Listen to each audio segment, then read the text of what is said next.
বৈষম্য বিরোধী ছাত্র আন্দোলনের যে সমন্বয়ক এদের ভবিষ্যৎ কি? ভাই শোনেন, আমি আজ থেকে 1 মাস থেকে 25 থেকে 26 দিন এমনই হবে, ভিডিওতে বলছিলাম যে সমন্বয়কদের চুপ থাকা দরকার এই মুহূর্তে। তারা যত কথা কম বলবে ততই তাদের জন্য ভালো। কিন্তু ভাই আমাদের কথা কে শোনে?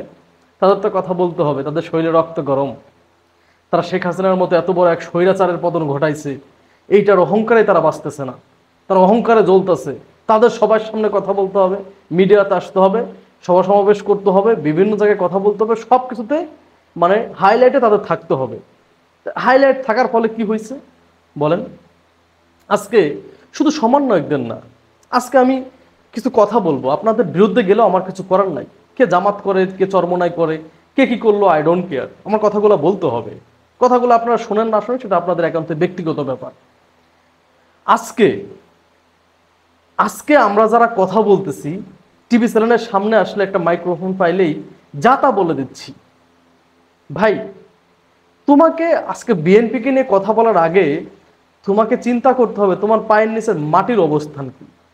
তুমি যে বিএনপিকে নিয়ে কথা বলো, যে দলটা 3বার বাংলাদেশের সংসদে ক্ষমতার আসনে ছিল এবং যে 3বারের যে প্রধানমন্ত্রী সে এখনো জীবিত, আর তুমি সেই দলকে নিয়ে সমালোচনা করো। তুমি আজ পর্যন্ত 50টা আসনও পাও নাই, এবং এমন এমন দল আছে যারা 0 আসন, আজ পর্যন্ত কোনো আসনই পায়নি।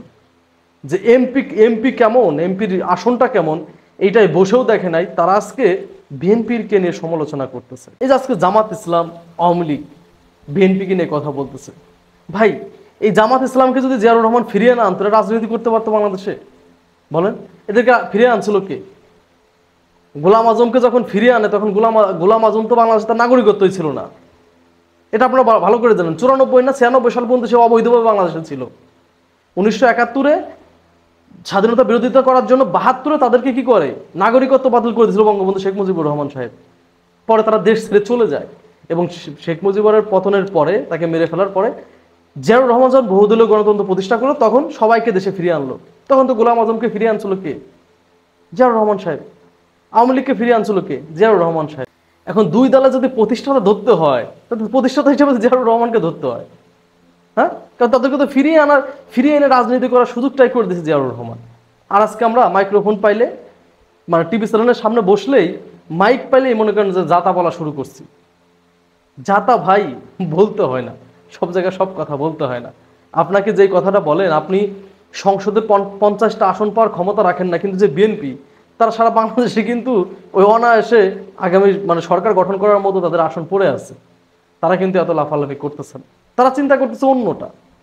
তোমরা আছো বিএনপির পিছে, তারা আছে অন্য চিন্তায়, যে বাংলাদেশের রাজনীতি কোন দিকে যাচ্ছে, কিভাবে কি করলে এই এই যে একটা প্রবলেম, এই প্রবলেম থেকে বের হওয়া যায়। তারা আছে এই চিন্তায়, বাংলাদেশের মানুষকে মুক্তি করার চিন্তা। আর তোমরা আছো কিসের চিন্তায়, যে কিভাবে বিএনপিকে দমন করা যায়, দমায় রাখা যায়। ভাই, বিএনপি দমিয়ে থাকা দল না।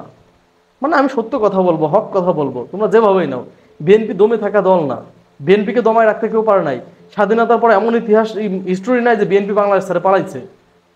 কিন্তু জামাতও পালাইছে, 1971-এ জামাত পালাইছিল, এই 24-এ আওয়ামী লীগ পালাইছে। 24-এ আওয়ামী লীগ যেভাবে পালাইছে, এভাবে তো বাংলাদেশের ইতিহাসে মানে কেউ পালায় নাই। হ্যাঁ, জামাত ইসলামের ব্যাপারটা পালাইছিল। জামাত ইসলামের 42 জন নেতাকর্মীর আপনার নাগরিকত্ব বাতিল করেছিল বঙ্গবন্ধু শেখ মুজিবুর রহমান সাহেব। 42 জনের, শুধু একজনের না। যেমন বাংলাদেশ থেকে এখন যারা মানে দেশ ত্যাগ করতেছে, অনেকে তো পাসপোর্ট বাতিল করছে, আপনারা জানেন। বাতিল করছে না? এমন অবস্থা কিন্তু জামাতেরও হয়েছিল 1971 সালে। তো আমি যাকে ওই টপিকে কথা বলবো না। এই যে বর্তমান যে ছাত্র আন্দোলনের যারা আছেন সমন্বয়ক, বিশেষ করে হাসিফ আর হচ্ছে আর কি হাসনাত আবদুল্লাহ আর হচ্ছে সার্জিস, এরা দুইজন যা শুরু করছে, এদের শুরু মানে আমার মনে হইতেছে এরা বাংলাদেশের মানুষের কাছ থেকে অতি দ্রুতই জায়গায় জায়গায় অপমানী হবে। অলরেডি অপমানী হচ্ছে প্রতিটা জায়গাতে। তারা সব বিষয়ে কথা বলতেছে। তুই একটা বিষয় থাকলে হয় ভাই, গণতন্ত্র নিয়ে কথা বলো। বাংলাদেশের ভিতরে যে শেখ হাসিনার যে দোসররা এখনো বসে আছে, স্বৈরাচারী যে শাসনের যারা শেখ হাসিনাকে হেল্প করছিল তারা এখনো বসে আছে, এদের বিরুদ্ধে কথা বলে, এদের বিরুদ্ধে কাজ করো। এটা বাংলাদেশের মানুষ পজিটিভলি নেবে। কিন্তু তোমরা যদি মানুষের খোঁচাখুচি শুরু করো ভাই, বাংলাদেশের মানুষ তো এটা পজিটিভলি নিবে না। তোমরা তো অতিরিক্ত খোঁচাইতেছো। হ্যাঁ, অতিরিক্ত খোঁচাইছো। তুমি হিন্দু ধর্ম নিয়ে কথা বলতেছো, এইটা নিয়ে কথা বলছো, ওইটা নিয়ে কথা বলতেছো। এত কথা বইলো না ভাই। তোমরা যত চুপ থাকবা ততই তোমাদের জন্য কল্যাণ বয়ে আনবে, বিশ্বাস করো। তোমাদের উচিত ছিল 5 তারিখের পরে চুপ থাকা। ওই যে বেগম খালেদা যে একটা কথা বলছিল যে শেখ হাসিনার যত খুশি কথা বলতে দেন, তার কথা বলবে, যত কথা বলবে ততই আমাদের জন্য ভালো। সেটাই কিন্তু হয়েছে। শেখ হাসিনা চায়নার সফর শেষ করে এসে যদি যদি ইসে না আসতো, মানে সংবাদ সম্মেলন না করতো, তাহলে আজকে এত বড় আন্দোলন ঘটতো না। আপনারা জানেন এই সংবাদ সম্মেলন থেকে কিন্তু বলছিল যে চাকরি কি রাজাকারের বাচ্চারা করবে, মুক্তিযোদ্ধার বাচ্চারা করবে না। এইটাই কিন্তু শেখ হাসিনার, এই ওয়ার্ডটাই শেখ হাসিনার কাল হয়ে দাঁড়াইছিল। তো আমাদের বেগম খালেদা যে এই কথাটাই বলতেন, শেখ হাসিনার কথা বলতে যান, সে যত কথা বলবে তত আমাদের জন্য ভালো। সত্যি শেখ হাসিনা কথা বলছে, বাংলাদেশের জনগণের জন্য ভালো হয়েছে। হ্যাঁ, কারণ শেখ হাসিনা এই কথা না বললে শেখ হাসিনার পতন হইতো না। তো ভাই, তোমরা যারা এখন আছো, তোমাদের রক্ত গরম, তোমরা ইয়াং, তোমরা এত বড় একটা কাজ করে দেখাইছো যে শেখ হাসিনার পতন ঘটায় দেখাইছো, এই জন্য তোমরা নিজেদেরকে অনেক বড় মনে করতেছো। এই জন্যই বলতেছি তোমাদের একটু চুপ থাকতে হবে। চুপ থাকলে যতটুকু মানিজেত এখনো আছে এটুকু থাকবে ভাই। সত্যি করে বলতেছি, যদি এভাবে কথা বলতে থাকো মানিজেত থাকবে না ভাই। দিন শেষে আমরা বাংলাদেশি, বুঝতে পারছো? আমরা বাংলাদেশি, দিন শেষে এটা মাথায় রাখবা।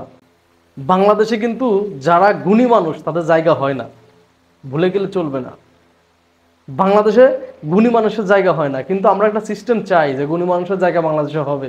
কিন্তু এই সিস্টেম চাইলে 2-1 দিনে সম্ভব না। এই সিস্টেম তুমি চাইলেই যে হাসনা সার্জিস যারাই আসো 2-1 দিনে সম্ভব না। এটা অনেক সময় নিতে হবে, অনেক সময়ের প্রয়োজন আছে ভাই। 2-1 দিনে সব প্রবলেম সলভ হবে না। এই জন্য বলি, ক্যামেরা তোমাদের সামনে আসবে, যেহেতু তোমরা এত বড় একটা কাজ করে দেখাইছো, মাইক্রোফোন তোমাদের সামনে আসবে, কিন্তু এটাকে এড়িয়ে চলতে হবে। কথা যত কম বলবা তত তোমাদের জন্য ভালো, কথা বেশি বলবা তোমাদের জন্য কাল হয়ে আসবে ভাই। আমার কথা, আমি ক্ষুদ্র একটা মানুষ কথাগুলো বললাম, লিখে রাখতে পারেন আপনারা।